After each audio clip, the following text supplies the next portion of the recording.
तो प्यारे विद्यार्थियों नमस्कार। स्वागत है आप सबका एक और नए वीडियो में। प्यारे विद्यार्थियों, आज हम यहाँ पर देखने वाले हैं त्रैमासिक परीक्षा 2024-25 के लिए कक्षा 11वीं का हिंदी विषय का पूरा क्वेश्चन पेपर और इसका पूरा सॉल्यूशन। तो चलो जल्दी से हम आगे बढ़ते हैं, समझते हैं कि आपकी त्रैमासिक परीक्षा कक्षा 11वीं का हिंदी विषय का क्वेश्चन पेपर आपसे परीक्षाओं में किस प्रकार का पूछा जाएगा। तो देखिएगा, आपका जो पेपर होगा उसके लिए आपको 3 घंटे का समय दिया जाएगा और पूर्णांक आपकी परीक्षाओं के लिए 80 अंकों का होने वाला है। तो यहाँ से आप सब लोग इस पेपर को पूरा देखकर जाइएगा ताकि आप सबको पूरा का पूरा एक क्वेश्चन पेपर और इसका सॉल्यूशन अच्छे प्रकार से समझ में आ सके। टोटली ए टू जेड पूरा का पूरा क्वेश्चन पेपर आज मैं यहाँ से आपको सॉल्यूशन के साथ में बताने वाला हूँ। तो चलो जल्दी से हम आगे बढ़ते हैं, समझते हैं कि आपका पूरा पेपर परीक्षाओं में किस प्रकार का आपसे पूछा जाएगा। तो देख लीजिएगा, सबसे पहले यहाँ से आप सब लोग सही विकल्पों को देख लें। सही विकल्प में अगर देखा जाए तो यहाँ पर पहला क्वेश्चन पूछा गया है, कबीर ने ईश्वर के कितने रूप माने हैं। तो देखिएगा प्यारे विद्यार्थी, इसका राइट आंसर आ जाएगा एक रूप। कबीर ने ईश्वर का कितने रूप माने हैं, एक रूप माना कबीर ने ईश्वर का। उसके बाद में अगला क्वेश्चन देखते हैं क्या लिखा है, रमणीयार्थ प्रतिपादिका शब्दम काव्यम, ये परिभाषा किसकी है। तो देखिएगा प्यारे विद्यार्थियों, ये जो परिभाषा है ना पंडित जगन्नाथ की है। यहाँ से आप सब लोग देख लें, पंडित जगन्नाथ इसका राइट आंसर आ जाएगा। उसके बाद में चलो हम आगे बढ़ते हैं, अगला क्वेश्चन पढ़ते हैं।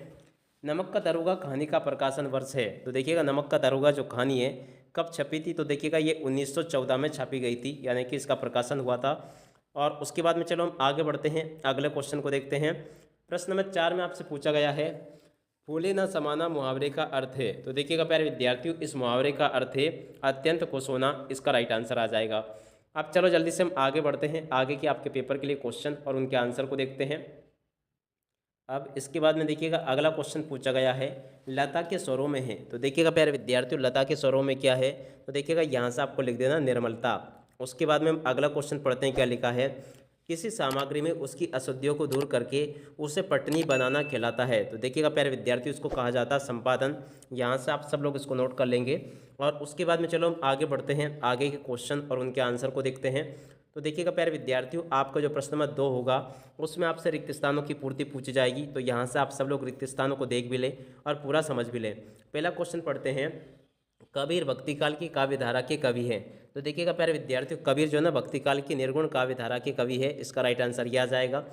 उसके बाद में अगला क्वेश्चन, मीरा की भाषा है। तो देखिएगा प्यारे विद्यार्थियों, मीरा की जो भाषा है वह राजस्थानी है। तो यहाँ से आप सब लोग इसको नोट कर लें। उसके बाद में अगला क्वेश्चन, प्रबंध काव्य के अंतर्गत आता है। तो देखिएगा प्यारे विद्यार्थियों, प्रबंध काव्य के अंतर्गत साकेत आता है। उसके बाद में अगला क्वेश्चन, मियां नसरुद्दीन अखबार बनाने वाले और पढ़ने वाले को समझते थे। तो देखिएगा, इनको वह निटल्ला समझते थे, ये इसका राइट आंसर आ जाएगा। उसके बाद में अगला क्वेश्चन, अच्छा अनुच्छेद लिखना एक कौशल है। तो देखिएगा, ये कैसा कौशल है, लेखन कौशल है। यहाँ से आप सब लोग लिख लें, शास्त्रीय गायन की महफिल की होती है। तो देखिएगा प्यारे विद्यार्थियों, शास्त्रीय गायन की महफिल 3 घंटे की होती है, इसका राइट आंसर यह आ जाएगा। अब इसके बाद में हम आगे बढ़ते हैं, अगला क्वेश्चन पढ़ते हैं, हिंदी का पहला साप्ताहिक पत्र है। तो देखिएगा प्यारे विद्यार्थियों, हिंदी का पहला साप्ताहिक पत्र है उदंड मार्तंड। यहाँ से आप सब लोग इनको नोट कर लें।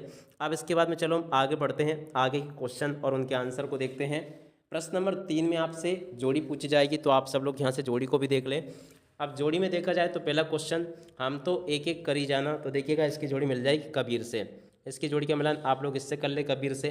उसके बाद में अगला क्वेश्चन, सर्ग में बंदी रचना, ये महाकाव्य हो जाएगी। आपू के साथ 2.5 साल। तो देखिएगा, सत्यजीत राय की रचना है ये। किसी विचार या भाव के बारे में लिखना, इसको भाव पल्लवन कहते हैं। राजस्थान की रजत बूंदे, इसकी जोड़ी अनुपम मिश्र से मिल जाएगी।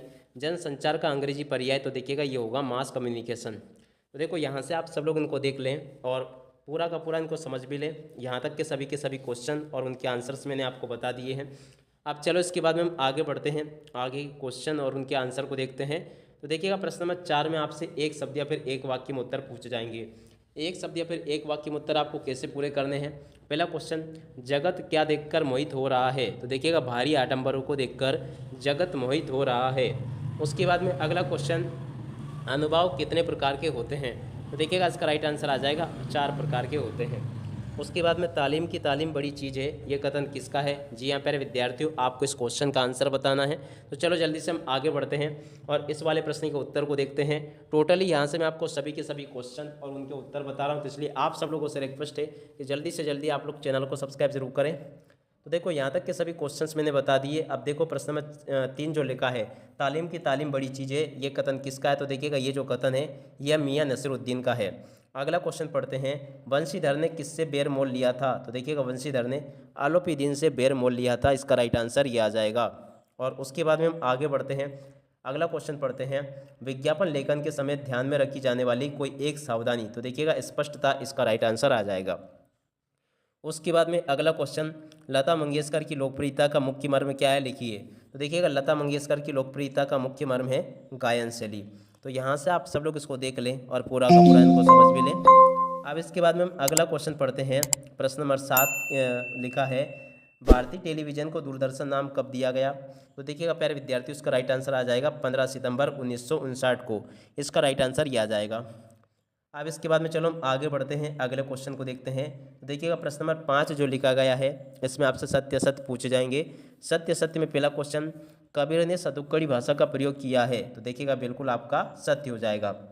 अगला क्वेश्चन, मोहल बेल है में अमिता शब्द शक्ति है? तो देखिएगा ये भी आपका असत्य होगा। आपू की माँ उसे रोटी सब्जी खिला रही थी? तो देखिएगा ये भी आपका असत्य होगा। उसके बाद में देखिएगा प्रश्न नंबर 4, संवाद का सामान्य अर्थ बातचीत है? तो देखिएगा ये भी आपका क्या हो जाएगा? सत्य। उसके बाद में देखिएगा 5वां क्वेश्चन, संगीत का क्षेत्र विस्तीर्ण है? तो देखिएगा ये भी आपका सत्य हो जाएगा।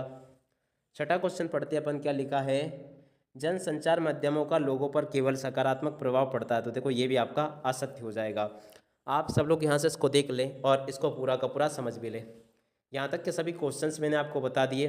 और उसके बाद में देखिएगा यहाँ से आप सब लोग इन क्वेश्चन को देख ले, जैसे कि प्रगतिवादी कविता की विशेषता आपको बतानी है, प्रयोगवादी कविता की विशेषताएं भी आपको बतानी है, और उसके बाद में कबीर की दृष्टि में ईश्वर एक है, इसके समर्थन में उन्होंने कौन कौन से तर्क दिए, मायके आई बहन के लिए कवि ने भवानी प्रसाद मिश्र के घर को परिताप का घर क्यों कहा, दृष्टांत अलंकार की परिभाषा, वक्रोक्ति अलंकार की परिभाषा आपको बतानी है। और उसके बाद के क्वेश्चन ये यहाँ पर आपसे पूछे जाएंगे, जैसे कि विवाह किसे कहते हैं, कितने प्रकार के होते हैं। और उसके बाद में देखिएगा भारतेंदु युग के गद्य की 2 विशेषताएं बतानी है, द्विवेदी युग के गद्य की विशेषताएं बतानी है, और बाल मुकुंद गुप्त ने देश को अभागे भारत क्यों कहा है, ये भी आपके पेपर में आपसे पूछा जाएगा। और उसके बाद में कुछ क्वेश्चंस ये लिखे हैं, जैसे कि विज्ञापन लेखन की कला के बारे में लिखिए, सार संक्षेपण किसे कहते हैं, संवाद लेखन के समय ध्यान देने योग्य बातें, अनुच्छेद लेखन के समय ध्यान देने योग्य बातें। आप सब लोग इनको देख लें और पूरा का पूरा इनको समझ भी लें। और उसके बाद में देखो प्रश्न नंबर 17, प्रेमचंद अथवा कृष्णा सोप्ती का साहित्यिक परिचय आपको देना है। प्रेमचंद और कृष्णा सोप्ती का साहित्यिक परिचय कैसे देना, 2 रचनाएं लिखनी है, भाषा, शैली और साहित्य में स्थान आपको बताना है। इस प्रकार के क्वेश्चंस आपके पेपर में, परीक्षा में आपसे पूछे जाएंगे। यहाँ तक के क्वेश्चंस मैंने आपको बता दिए सभी के सभी। और उसके बाद में देखिएगा प्रश्न नंबर 20 ये लिखा है, जिसमें कि आपसे पूछा गया है, निम्नलिखित पद्यांश का भावार्थ संदर्भ प्रसंग सहित आपको लिखना है। और उसके बाद में चलो हम आगे बढ़ते हैं, आगे क्वेश्चन देखते हैं। प्रश्न नंबर 21 ये लिखा है, निम्नलिखित गद्यांश की व्याख्या संदर्भ प्रसंग सहित आपको करनी है। तो यहाँ से आप सब लोग इसको भी देख लें, ये भी आपके पेपर में, परीक्षा में आपसे पूछे जाएंगे। उसके बाद में देखिएगा प्रश्न नंबर 22 लिखा है, परीक्षा काल में ध्वनि विस्तार के यंत्रों के बजाने पर रोक लगाने हेतु आपको जिलाधीश को पत्र लिखना है। उसके अलावा प्रश्न नंबर 23 को भी समझ लें। तो देखो इस प्रकार के क्वेश्चन होंगे जो कि आपके पेपर में, परीक्षा में आपसे पूछे जाएंगे। अब इसी के साथ में इस वीडियो को यहीं पर पूरा करते हैं। नमस्कार, जय हिंद, जय भारत।